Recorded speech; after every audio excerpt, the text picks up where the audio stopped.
for the last couple of meetings, we have been looking at what we call the essential crew. And we already said that the crew is any person that is involved in a film project and is working behind the camera.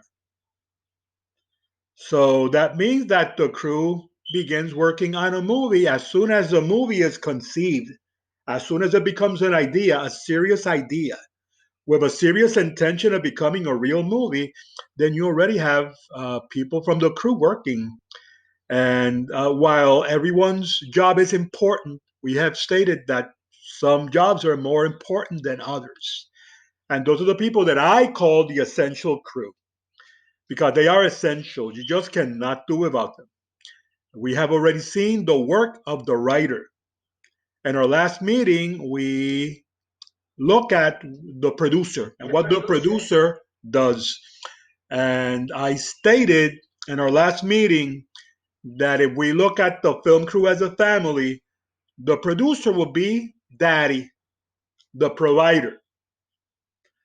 However, a family, a nuclear or traditional family, is composed of a daddy and a mommy. Who would mommy be? I think that we can make a case to defend the position that mom will be the person that we're going to be studying today, and that is the director. So I hope that you found the presentation that has been in the LMS for over a week already, and it contains all of these crew members in different parts. The presentation that I'm showing is a little bit different. However, the information that it contains is exactly the same. So I'm going to be using this presentation here. Again, I will remind you that no seat work should be uploaded or done today.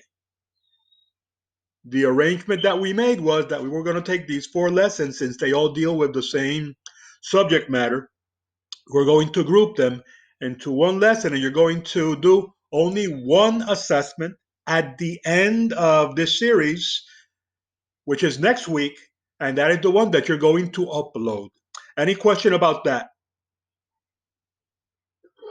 So it's pretty simple. Nobody's supposed to be uploading anything until next week when we take our final lesson, okay, regarding the essential crew. So let's talk about the director. Being a director is hard. I would dare say that the hardest job in filmmaking is directing. Harder than producing. Creatively, yes. Yes, it is. It is not only the hardest job, the hardest position um, as a filmmaker, but I would dare say something controversial. I think that the director is probably the most important creative force behind a movie. And you're going to see why today. And if you have any questions or comments while we are discussing the job of the director, feel free to do so. Okay. A film director is the person who directs the making of the film. That person is a person in charge of making the film a reality. Generally, the film director controls all of the film's artistic and dramatic aspects. I'm talking about the creative aspects of making a movie. And the director is going to also visualize the script because the script is words. When the director reads the script, those words become images of light, shadow, color, composition, angle. It is transformed in the mind of the director. The director is making the movie that he wants people to see in his head before the movie is shot. And the director is also going to be guiding the technical crew and the actors to fulfill that vision that the director has. Are you seeing why the director is the most important creative force behind making a movie? I would dare say even more than the writer. Are you seeing it? The director is the person who will decide how the actors are supposed to make their performances, what the scenes that the writer wrote need to look like, what are the most appropriate angles or camera shots or camera movements to tell the story. So the job of a director is incredibly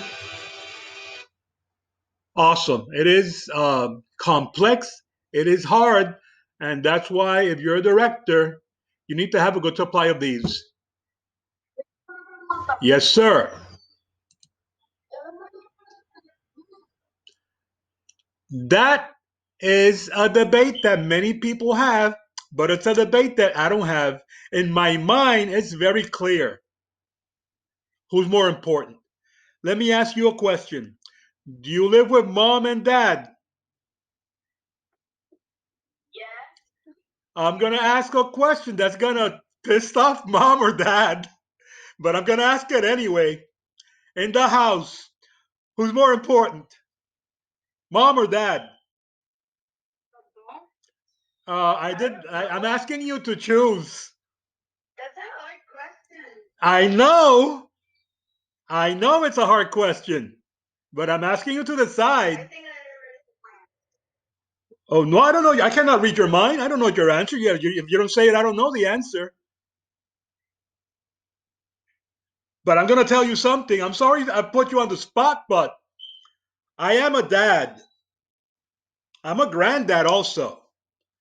And to me, it's very clear that the most important person in this house is mom. Who said it? A dad. So I don't know what the fear is to say it.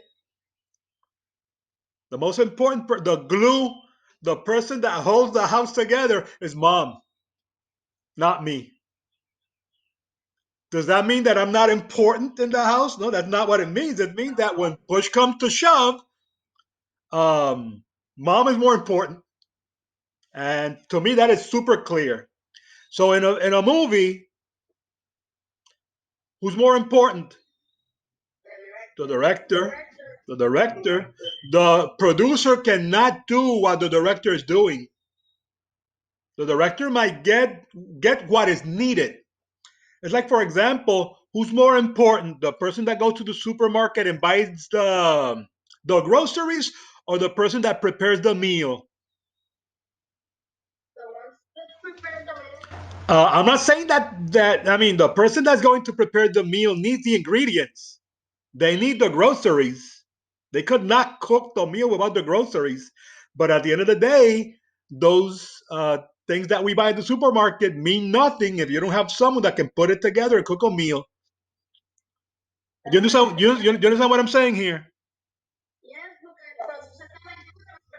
Well, no. Basically, the producer. Remember, the producer is the provider.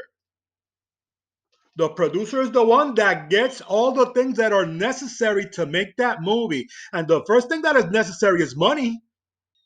And who gets the money? The producer. The producer. The producer. So the producer. Do you see why I said that the producer is the provider? He brings the things that are needed to make the movie. But the one that cooks the movie, that's the director. That's the director. So they are very different positions, very different. The same way that a mom and a dad are both necessary. God made a mom and a dad because both are important and they fulfill different roles, but they are different. They do different things. It might seem like sometimes there are functions that overlap the same way that with a director and a producer, there's something that might overlap. That's why sometimes people get confused. Okay, in the industry, a director, uh, that position is not easy to define. Different studios and directors have different ideas about exactly what you're supposed to do. However, the standard duty that I'm going to mention now in this list are the standard duties of any director. Number one, a director is supposed to interpret the script and turn it into a film. And this involves planning the locations, the shots, the pacing of the movie. The pacing means the speed. If the story should be told like quickly, like action movies, or slower, like a drama. And they also plan and decide upon the acting style and anything else that's going to affect the feel of the movie, the emotions that people receive when they see the movie. That's what is done by the director, not the producer. The director also oversees the cinematography and technical aspect of shooting the movie. When we talk about the cinematography, we're talking about what the camera does.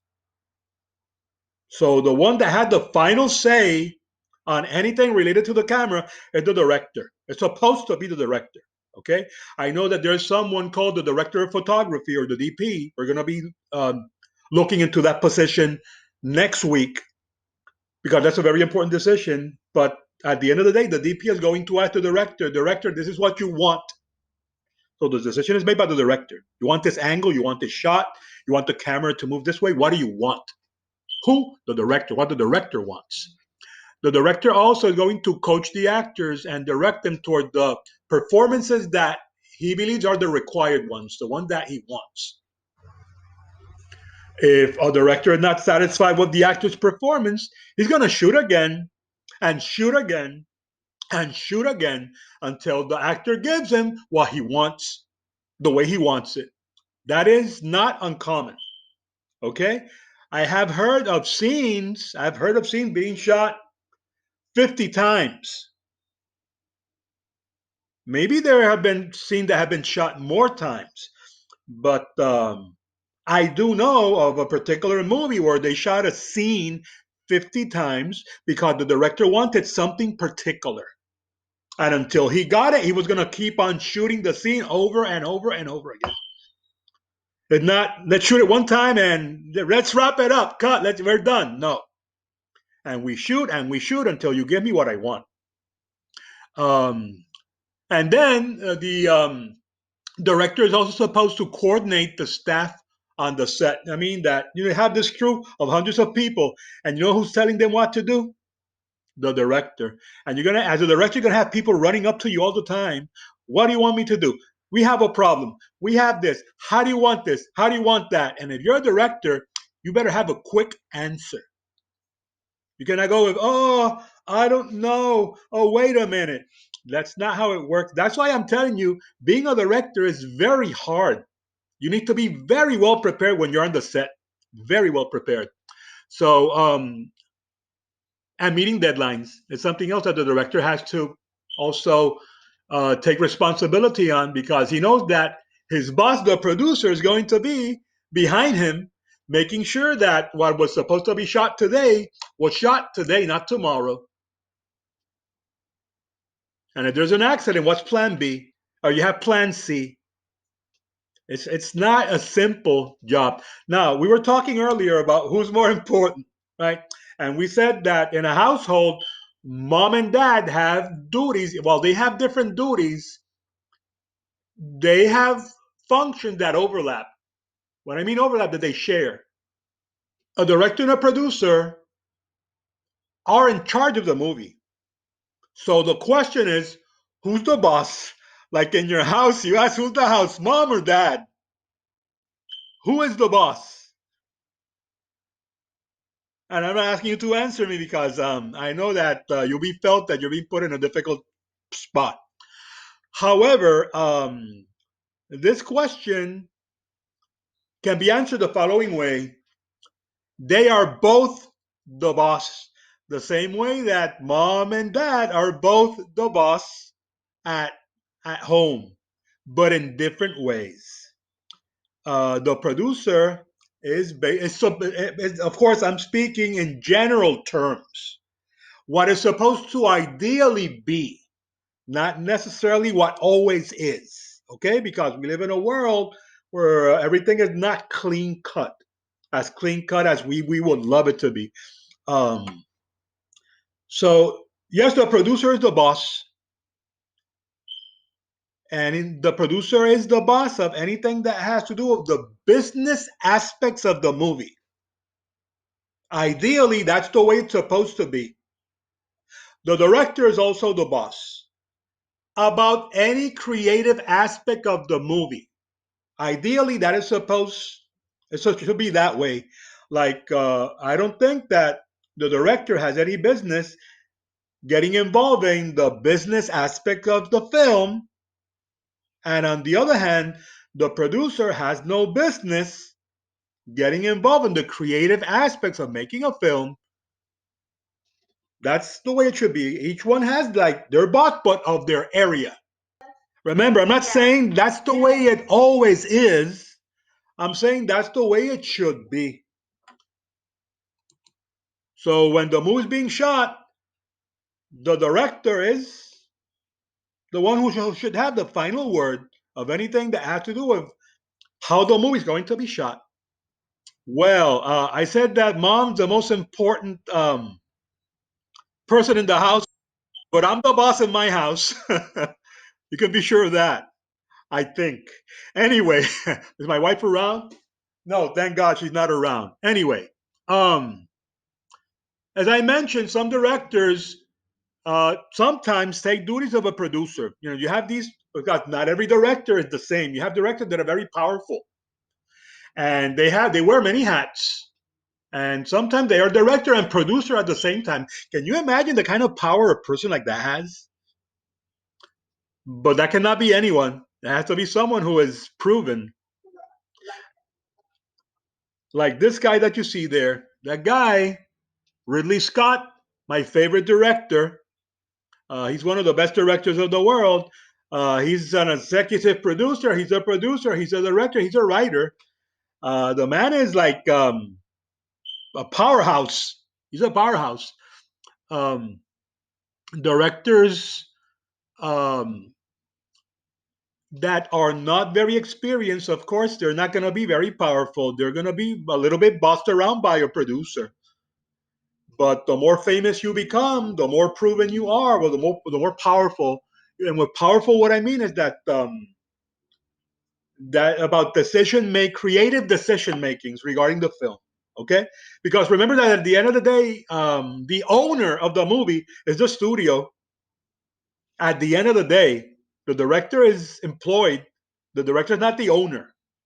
We have to make that clear, right? So the directors might be involved in the editing of the movie also to make sure because the movie is transformed during editing. Remember that I told you that the movie is made three times. A movie is made when it is written. A movie is made when it is shot, and the movie is made again when it is edited. So to maintain the vision of the director might work with the editor. It depends on again how powerful and experienced the director is or the preferences of the director. There's some directors that they direct the movie and after the movie has been wrapped up, they go bye and they're gone. But there are directors that they stick during post production and they're sitting there with the editor, telling the editor what they want and how to do it. Okay. There is something called the director's cut. And the person that invented that was this guy here, Ridley Scott. What happens is that sometimes there are disagreements between the director and the studio about what the final product should look like. But at the end of the day, who has more power? The director or the studio? The director or the studio? The studio is the owner. Don't forget that the movie belongs to the studio, not the director. So sometimes there might be disagreements. That happens a lot. Sometimes the movie's been shot, but it's gonna be cut in a certain way and edited in a certain way. That's the way the studio wants, and the director completely disagrees. And sometimes there are like fights and things. A movie that comes to my mind is Blade Runner, one of the best science fiction movies ever made. It's fantastic. If you've never seen it, they have it in Netflix, they have it in Roku, they have it in many places. It's fantastic. And Blade Runner was shot by Ridley Scott, and he wanted the movie to be edited a certain way. But the studio had a different idea. So the version that made it to the theater was the studio version. But then a few years later, on video, came out the director's cut. And when critics look at both movies, guess which one critics like better? The studio version or the director's cut? The director's cut is considered superior to the one that the studio wanted. And it's out there. It's a fantastic movie. You want to see it. So now you see movies out there that are called director's cut, and it all began with Ridley Scott. It began with him. So they put out different versions of the same movie. Directors don't make as much money as actors. It's a vocation. If you're a director, you're not doing it because you want to become a millionaire. It's because you love directing movies. And that's the way it should be. Here I'm providing you with a list of characteristics of different film directors. There are film directors. Not everybody works the same way. Everybody works differently. There are directors that they work with a script, but then they make up the dialogue while they're shooting the movie. They want to work that way. That's not a way I would like to work personally because I've directed movies, but some like it that way, and they are fantastic. And here you have a list of directors that like to work that way. Yes, sir.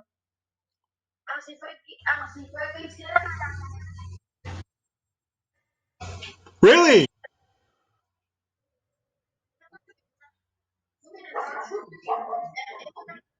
Improvising. That's good. I didn't know that. I did. Thank you for sharing that. That's called ab-libbing. And you know what? Many famous performances have been done that way. When we go to the acting unit, I'm going to be showing you uh, very iconic movie scenes that were not actually planned that way, and they came out that way, and they were better than anything that was written. That happens too, but that depends a lot on what the director allows or does not allow. I don't like to be super controlling, but and I would be willing to maybe change dialogue, but to go with no dialogue, that's not a way I would like to, personally. That's not a way I would like to work. But I'm not saying that it will not pay off. Okay, it's just a matter of style. Um, there are other directors that control every aspect of the movie, everything. Like they are like their way or the highway.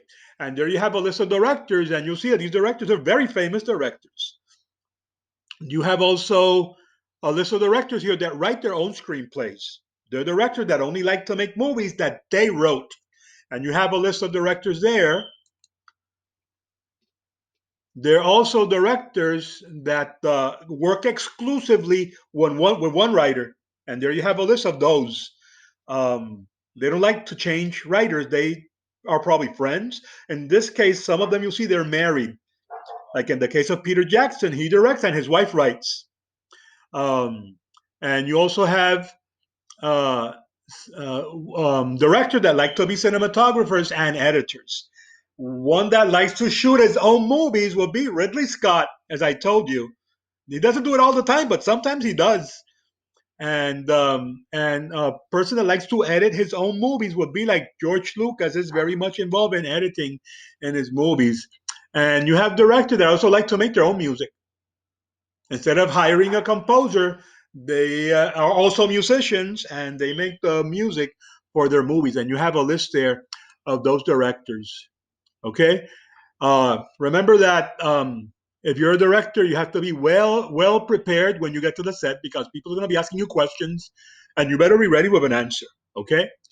Because if not, the shoot is going to grind to a halt, and you don't want that. You want this thing to be moving like a well-oiled machine.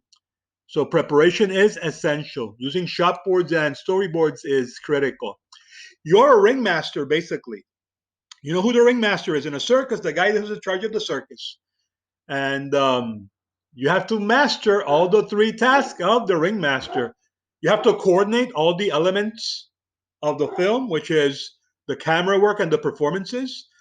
You have to be a good communicator, respectfully telling others what you want and making decisions quickly and efficiently. You have to make decisions and Not only quickly, but make the best ones. There's a reshoot there. Don't do that. I don't want you doing that reshoot because you're not going to do any reshoot until next week. So that will be it, guys. Any question regarding the job of the director? You already might have seen the importance of their job, right? How important they are, why they are the most important creative force in making a movie. Any question? Okay, then I will be seeing you next week when we are going to be talking about the director of photography. You have a great day, guys.